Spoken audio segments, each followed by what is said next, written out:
Pepperdine University professor Michael Shires joins us now, and with all that's happening with the Russian investigation, how does the White House keep doing the people's business while all this is going on? Well, you got to remember, they've been doing this almost since day one. I mean, the special prosecutor happened very early in the administration. Clearly, it's a drain of energy and resources for the administration, but they've had to develop a work style where you pay attention over here, but you handle all the details. I mean, the one thing about being president, your day starts early and it ends late, and it never stops. And so that they just have to carry on. Okay. Now, Senator Al Franken was accused of sexual misconduct this week, and while the president has stayed silent on Roy Moore, he didn't hesitate to attack Al Franken. So why do you think he's staying silent when he wants to, and why he's speaking up other times? Well, I mean, you got to remember, President Trump tried to stop Roy Moore from being the nominee in Alabama. And so, I mean, clearly he's attacked him before. In the case of Judge Moore, there are allegations. In the case of Senator Franken, there's pictures.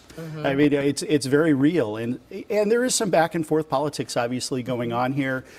Democrats were excited about the charges against Roy Moore, and now that Al Franken's on the table, Republicans are not hesitating to leverage that.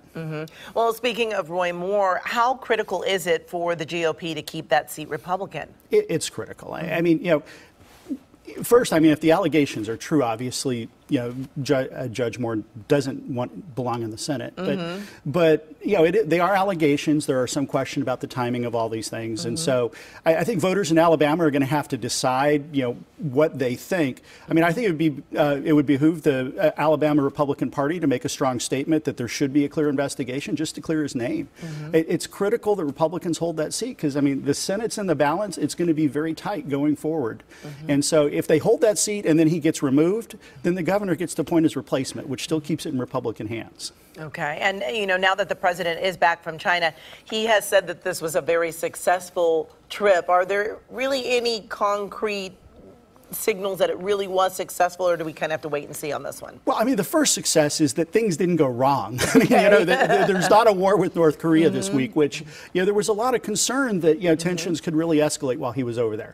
I think if you look at the security relationship with Japan, with Vietnam, I mean, I think there were some great conversations about progress in our relationship with those countries.